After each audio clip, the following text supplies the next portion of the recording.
The remnants of the final battle were strewn across the ground, bodies of fallen warriors, both Vork and their enemies, scattered like discarded toys in a child's room.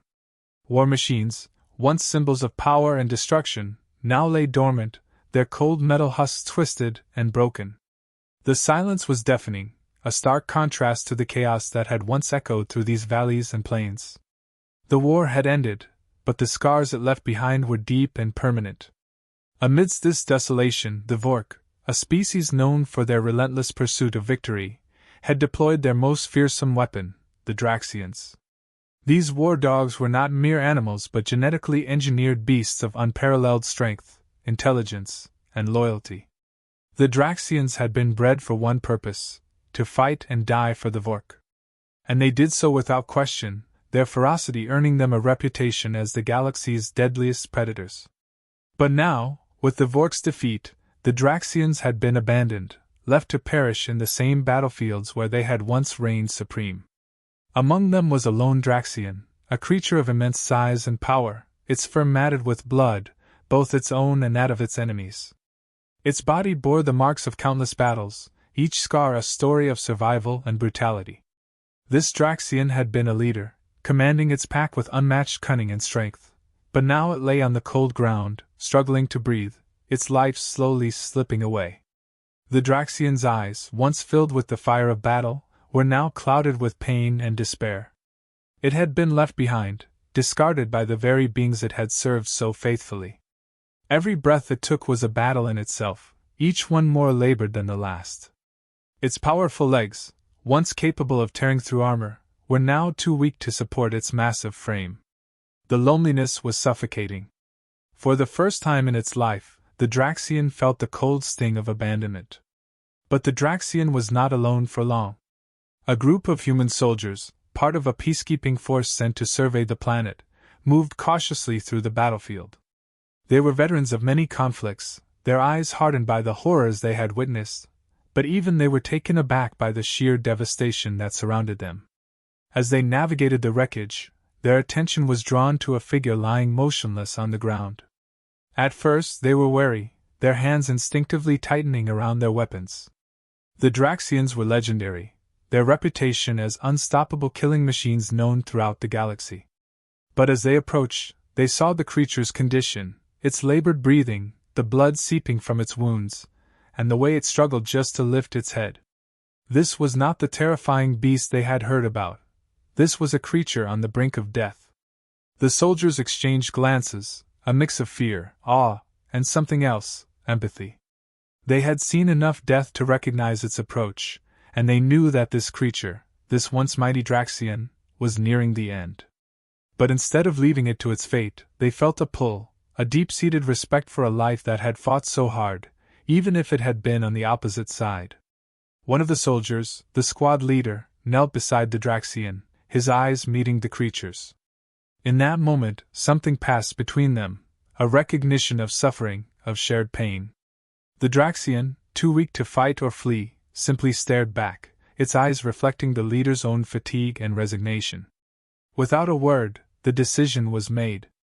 The soldiers began to tend to the Draxian's wounds, their actions careful and deliberate. They had little in the way of medical supplies, but they used what they had, working with a quiet determination. The Draxian winced at their touch, its body tense with the instinct to defend itself, but it soon relaxed, sensing no malice in their actions. The soldiers lifted the Draxian onto a makeshift stretcher, the creature too weak to resist. As they carried it back to their base, the Draxian's eyes slowly closed, not in death, but in a deep, exhausted sleep. It was still alive, against all odds, and for the first time since the war had begun, it was in the hands of those who saw it as more than just a weapon. In the quiet of the battlefield, as the sun dipped below the horizon, the humans and the Draxian left the desolation behind, bound together by an unspoken understanding. The war might have ended, but for this Draxian, a new chapter was just beginning, one written not in blood and violence, but in the compassion of those who had once been its enemies. The human soldiers worked swiftly, their movements deliberate as they set about stabilizing the Draxian. Every second counted, and the pressure of knowing they were dealing with an alien creature whose physiology was still largely a mystery weighed heavily on them. They improvised where they could, using field dressings and makeshift splints to secure the Draxian's injuries. Despite their best efforts, they knew they were only buying time. The creature's wounds were severe, its body battered from the fierce battles it had fought, and the journey back to their base would be long and treacherous. Transporting the Draxian was no small feat. Its massive frame, though weakened, was still imposing, and the terrain was unforgiving. The soldiers moved carefully, navigating the rubble-strewn landscape while ensuring the Draxian remained stable on the stretcher. Every jolt and bump was met with a wince from the creature, a reminder of the pain it was enduring. But even in its weakened state, the Draxian held on, its breath shallow but steady. When they finally reached their temporary base, a sense of urgency drove the soldiers into action. They had limited resources, and their knowledge of Draxian biology was rudimentary at best. The medical supplies they had were designed for human injuries, not the complex physiology of a genetically engineered war dog. Yet they persisted, using every tool and piece of knowledge at their disposal to keep the Draxian alive. As they worked, a curious bond began to form. The soldiers, hardened by years of conflict, found themselves caring for this creature in a way that went beyond duty. There was a respect, born from the understanding that the Draxian had fought just as fiercely as they had, and perhaps even more so, given the betrayal it had suffered. The Draxian, in turn, seemed to recognize their efforts, its once wary gaze softening as it realized these humans meant it no harm. In the quiet moments between treatments, the Draxian began to reveal glimpses of its intelligence.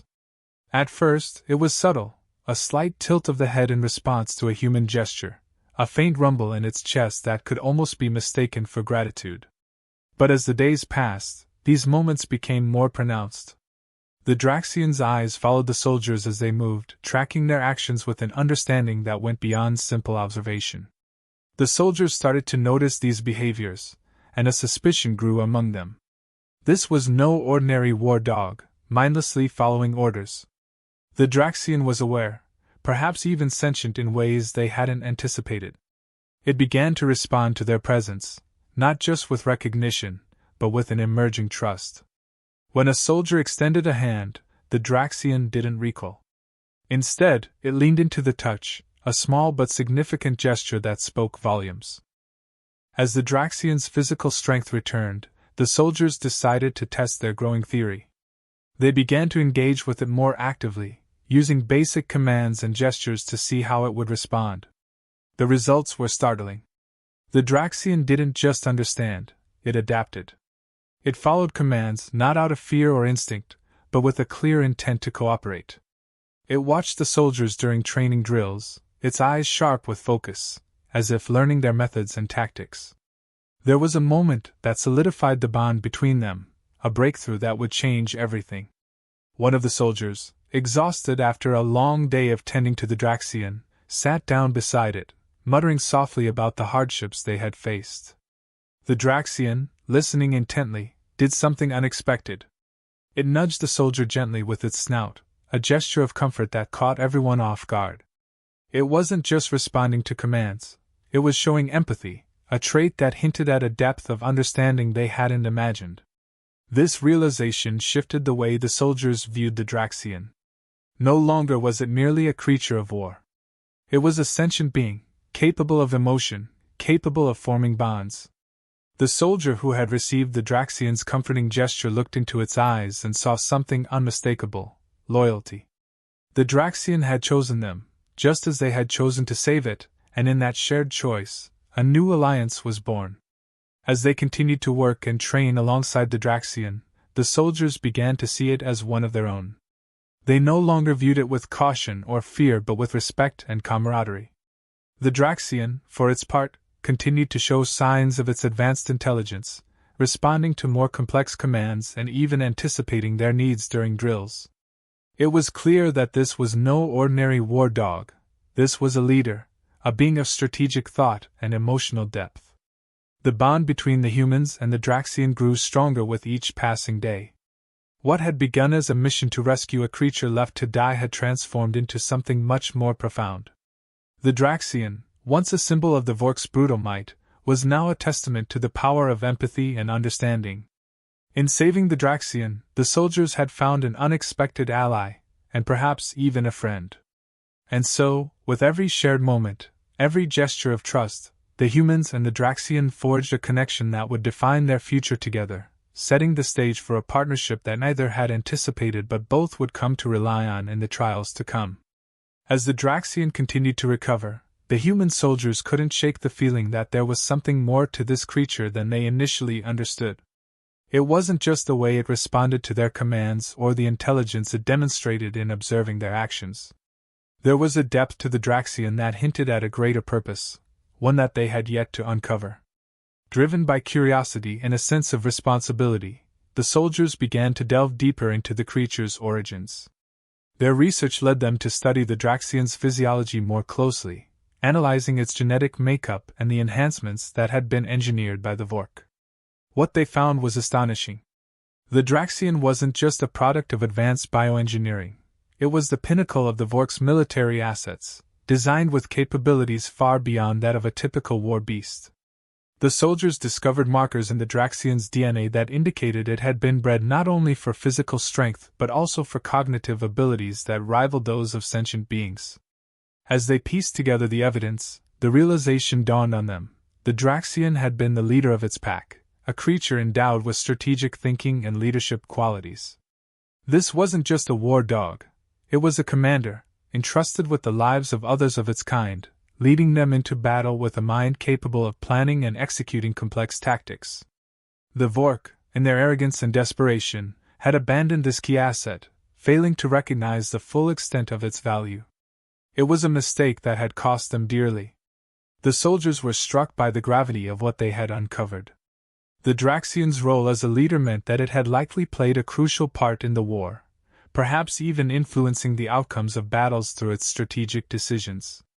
The fact that the Vork had left it behind was not just a tactical error, it was a gross underestimation of the Draxian's significance. And now, in the aftermath of their defeat, this creature had fallen into human hands. Intrigued by the possibilities, the soldiers decided to explore the Draxian's capabilities further. They had access to advanced neural link technology, a system designed to facilitate communication between different species by creating a direct interface between minds. It was a risky procedure, especially with a being as complex as the Draxian, but the soldiers were determined to understand it on a deeper level.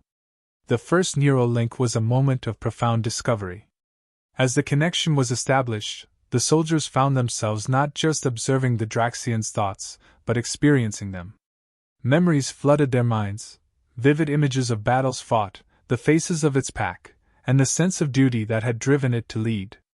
They felt the Draxian's pain at the loss of its pack, the betrayal it felt when the Vork retreated and left it behind, and the cold resolve that had kept it alive in the face of certain death. Through the neural link, the soldiers gained insight into the Draxian's culture, a society built on loyalty, honor, and a deep sense of responsibility. The Draxians were not mindless beasts but a proud and intelligent species, bound by a code that valued the lives of their own above all else. The soldiers realized that this was more than just an animal. This was a being capable of complex emotions and thoughts, one that had been shaped by the harsh realities of war but still retained a core of integrity. As the neural link sessions continued, the bond between the humans and the Draxian grew stronger. The creature, once a mere tool of war, began to open up to them, sharing its knowledge and insights.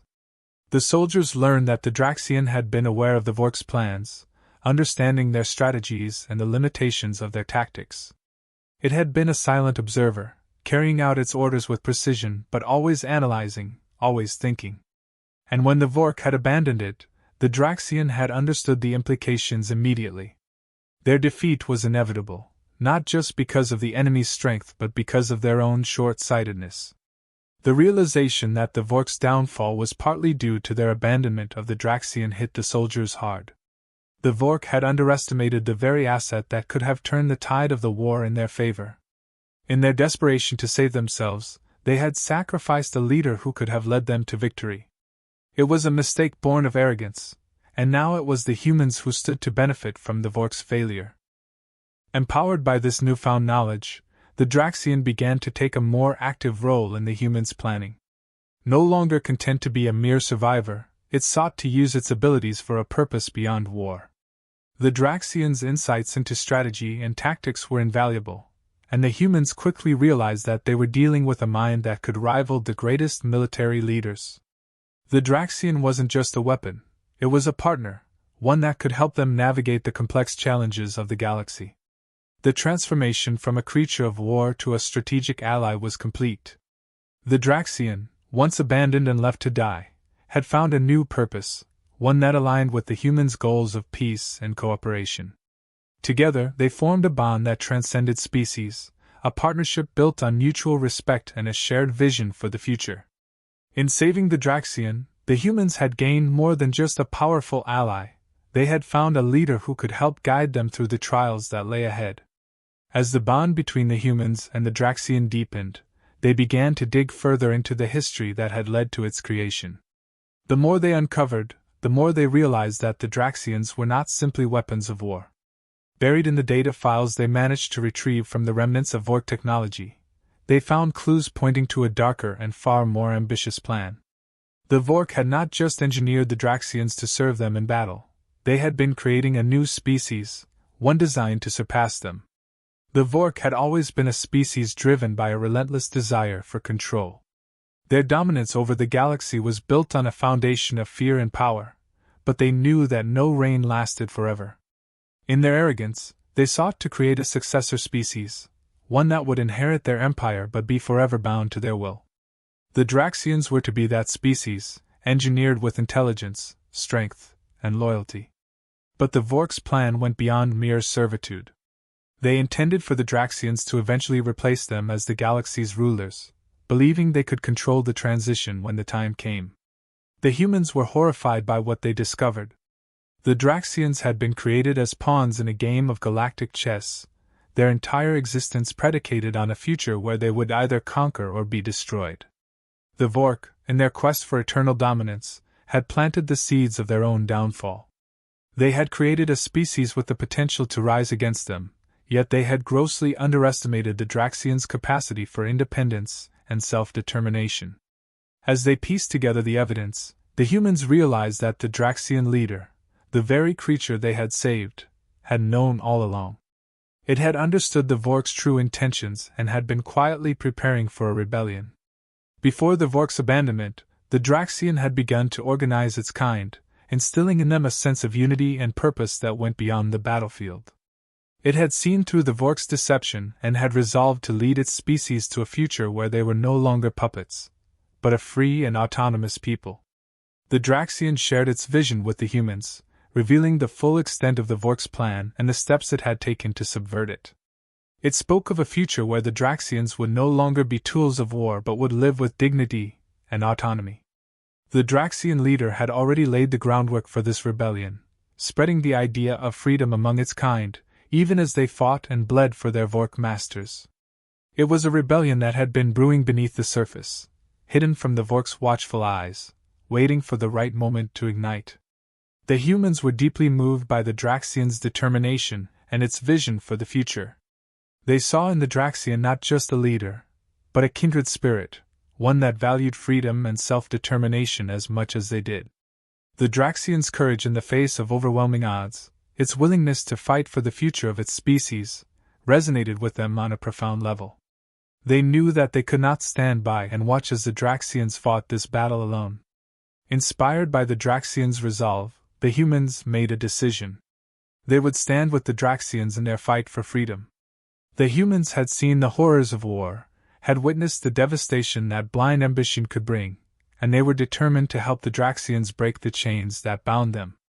Together, they began to plan a strategy to rally the surviving Draxians, to gather their strength and confront the remnants of the Vork forces.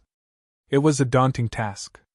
The Vork, though weakened, were still a formidable enemy, and the Draxians, scattered and leaderless, would need to be united under a common cause. But the humans and the Draxian leader were undeterred. They knew that this fight was about more than just survival. It was about reclaiming their future, about forging a new path where the Draxians could live as equals, not as slaves. The plan took shape, driven by the Draxians' strategic mind and the humans' experience in warfare. They would strike at the heart of the Vork's remaining strongholds, using the element of surprise and the strength of their newfound alliance to shatter the Vork's hold on the galaxy. The Draxians, once scattered and broken, would be rallied to this cause, their leader at the forefront, leading them not as tools of war, but as warriors fighting for their own freedom. As they finalized their plans, there was a moment of powerful solidarity. The humans and the Draxian leader, standing side by side, made a pact. This was no longer just about the past, about the war that had ravaged the galaxy. It was about the future, about building a world where the Draxians could live free from the shadows of their creators. They pledged to fight together, not as allies of convenience, but as partners bound by a shared vision of a better tomorrow. In that moment, the course of history shifted. The humans and the Draxians, once enemies on the battlefield, now stood united against a common foe. The Vork's grand experiment had backfired spectacularly, and the very creatures they had sought to control would now rise against them, not as conquerors, but as liberators. The final battle was coming, and it would be one that would reshape the galaxy forever. The final battle against the Vork was unlike any the galaxy had seen. On a barren, desolate world, where the echoes of past conflicts lingered in the air, the humans and Draxians stood together, united in purpose. The Draxian leader, now fully healed and more determined than ever, led its pack with a fierce resolve. These were no longer the war dogs of old, they were a force reborn, driven by a newfound sense of identity and purpose. Every Draxian was connected, not just through their natural instincts, but through a deep, strategic bond that the leader had cultivated. The humans, armed with their technology and experience, provided the support and coordination needed to execute the plan. The Vork forces, though diminished, were still dangerous. They had regrouped, gathering what remained of their military might for one last stand. But they were unprepared for the combined might of their former creations and the humans. The Draxian leader employed advanced tactics, directing its pack with precision. Each movement was calculated, each attack a step in a larger strategy designed to dismantle the Vork's defenses. The Draxians moved as one, communicating through subtle signals, their unity a stark contrast to the fragmented Vork forces. The humans played their part with equal precision. They understood that this was not just a battle for survival, but a turning point in their relationship with the Draxians. They provided cover, deployed strategic strikes, and used their knowledge of the Vork's technology to exploit weaknesses in their defenses. The battlefield was a symphony of coordinated efforts, each side complementing the other's strengths. The Draxian leader, at the heart of the battle, demonstrated the full extent of its leadership. It anticipated the Vork's moves, countered their tactics, and inspired its pack to fight with a ferocity born of both desperation and hope. The humans, seeing this, were filled with a sense of awe and respect. They were no longer simply fighting alongside allies. They were witnessing the emergence of a new force in the galaxy, one that could change the course of history. The battle raged on, each side vying for control, but the tide turned unmistakably in favor of the human-Draxian alliance. The Vork, once so confident in their dominance, began to falter. Their forces were decimated, their strategies outmaneuvered, and their morale shattered. The Draxians, empowered by their leader's vision, fought not just for victory, but for their future, a future where they were no longer pawns in someone else's game but masters of their own destiny. The final blow came when the Draxian leader, in a decisive act of courage, led its pack in a direct assault on the Vork command center. The humans provided covering fire, ensuring that nothing could stand in the Draxians' way. The Vork, realizing they were beaten, attempted a desperate retreat, but it was too late. Their forces were overwhelmed, their command structure obliterated. The battle ended in a resounding victory, not just for the humans and Draxians, but for the ideals they had come to represent. In the aftermath of the battle, as the dust settled and the silence of victory enveloped the battlefield, the Draxian leader stood tall, its pack gathered around it. The humans approached, their expressions a mixture of relief and admiration. This was more than just the end of a conflict, it was the beginning of a new era. The Draxian leader, recognizing the significance of the moment, declared the dawn of a new age for its species. No longer would the Draxians be tools of war, shackled to the ambitions of others. They would be free to choose their own path, free to build a future where they could live with dignity and autonomy. The humans, hearing this declaration, knew that they had been part of something extraordinary. They had not just won a battle, they had helped give birth to a new force in the galaxy, one that valued freedom, cooperation, and mutual respect. Formalizing their bond, the humans and Draxians established an alliance, one based on the shared experiences and trust that had been forged in the crucible of war. It was an alliance that would stand the test of time, built on the understanding that together, they could achieve far more than they ever could alone. The galaxy, once divided by conflict, now had a beacon of hope, a symbol of what could be achieved when different species came together in the spirit of cooperation and shared goals. As the days passed and the memories of battle began to fade, the humans and Draxians set about the task of rebuilding. They knew that the road ahead would not be easy, that there would be challenges and obstacles to overcome. But they also knew that they faced these challenges together, as partners, as allies, and as friends. The Draxians, once feared as mere weapons of war, were now seen in a new light. They were sentient beings with a future, with hopes and dreams that extended beyond the battlefield. The humans, too, had grown, their understanding of the galaxy and their place in it expanded by their experiences.